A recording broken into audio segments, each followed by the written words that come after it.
ملکھا سنگھ اور پاکستان کا گمنام ہیرو عبدالخالق، جو کہ ایشیا کا تیز ترین انسان تھا، سب سے زیادہ تیز بھاگنے والا۔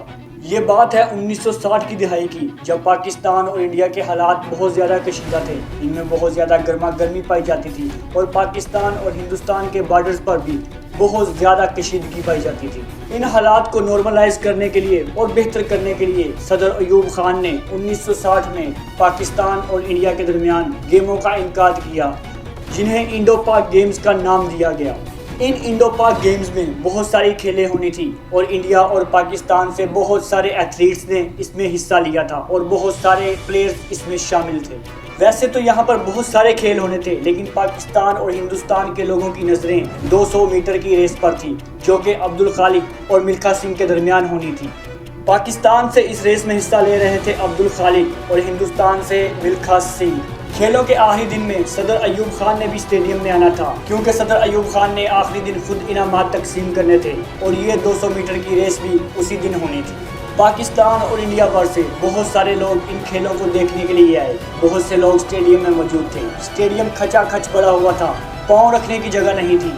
جو لوگ پاکستان اور ہندوستان سے اسٹیڈیم میں اس کھیل کو دیکھنے کے لیے، اس ریس کو دیکھنے کے لیے نہیں پہنچ پائے، وہ لوگ اس ریس کو ریڈیو پر سن رہے تھے اور اس کا لطف لے رہے تھے۔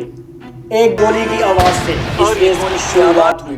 ملکھا سنگھ اور عبدالقادر نے اپنے اپنے اہداف کی طرف، یعنی کہ فنشنگ لائن کی طرف دوڑنا شروع کیا۔ ماحول بہت زیادہ ٹینس تھا، لوگ اس میں بہت زیادہ دلچسپی لے رہے تھے اور یہ ریس صرف 30 سے 35 سیکنڈ کی تھی۔ جب 30 سے 35 سیکنڈ بعد یہ ریس ختم ہوئی تو ملکھا سنگھ یہ ریس جیت چکا تھا اور عبدالخالق یہ ریس ہار چکا تھا۔ ملکھا سنگھ نے یہ ریس جیت کر ہندوستان کا نام فخر سے بلند کیا اور ہندوستانیوں کا سر فخر سے بلند کیا۔ دوسری طرف عبدالخالق کے اس ریس ہارنے سے بہت سارے پاکستانیوں کے دل ٹوٹے، لیکن عبدالخالق کی یہ ریس ہارنے کی وجوہات بہت اہم ہیں۔ دراصل یہ ریس 200 میٹر کی تھی، جبکہ عبدالخالق 100 میٹر ریس کا چیمپئن تھا اور ملکھا سنگھ 200 میٹر ریس کا چیمپئن تھا۔ اسی لیے اس ریس میں ملکھا سنگھ کو ایڈوانٹیج ملا اور وہ یہ ریس جیت گیا۔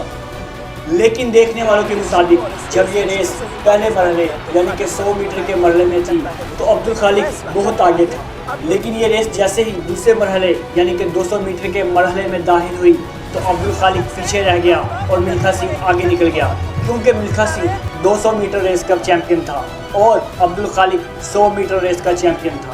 بہرحال یہ کوئی بہانہ نہیں ہے، عبدالخالق یہ ریس ہارا تھا اور ملکھا سنگھ یہ ریس جیتا تھا۔ اس ریس کے 50 سال بعد ہندوستان میں ایک فلم بنی ملکھا سنگھ کے اوپر، جس میں ملکھا سنگھ کو ایک ہیرو کے طور پر دکھایا گیا اور اس کو ایک بار پھر زندہ کر دیا گیا ہندوستانیوں کی طرف سے ایک فلم بنا کر۔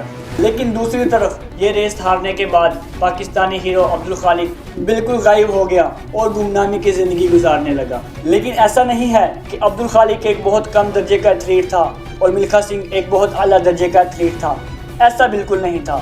دراصل عبدالخالق نے اپنی پوری زندگی میں پاکستان کے لیے 15 سے 16 میڈلز جیتے، لیکن ملکھا سنگھ نے صرف 4 یا 5 میڈلز ہندوستان کے لیے جیتے تھے اپنے پورے کیریئر میں۔ عبدالخالق کیونکہ پیشے سے ایک فوجی تھا، اسی لیے 1971 کی جنگ میں جب پاکستانی فوجی ہندوستان میں قیدی بنے تو ان میں عبدالخالق بھی شامل تھا۔ لیکن عبدالخالق کیونکہ ایک ایتھلیٹ تھا، ایک نامور آدمی تھا، اسی لیے اس دور کی ہندوستانی وزیر اعظم اندرا گاندھی نے اس کے لیے خاص طور پر رہائی کا اعلان کیا اور اسے بڑی عزت سے پاکستان بھیجنے کا اعلان کیا۔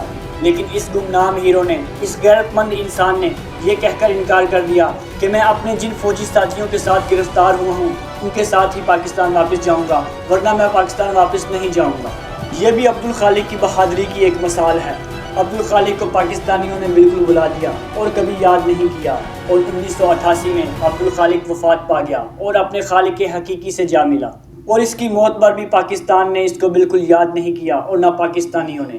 پاکستان کے کسی نیوز چینل یا اخبار پر اس کی موت کی خبر نہیں آئی۔ یہ ہے دو قوموں کا فرق، ایک نے اپنے ہیرو کے اوپر 50 سال بعد فلم بنائی اور دوسرے نے اسے بالکل بھلا دیا۔ عبدالخالق پاکستان کا ایک ہیرو تھا اور ہمیں اسے یاد رکھنا چاہیے اپنی دعاؤں میں۔ اللہ پاک اسے کروٹ کروٹ جنت نصیب کرے۔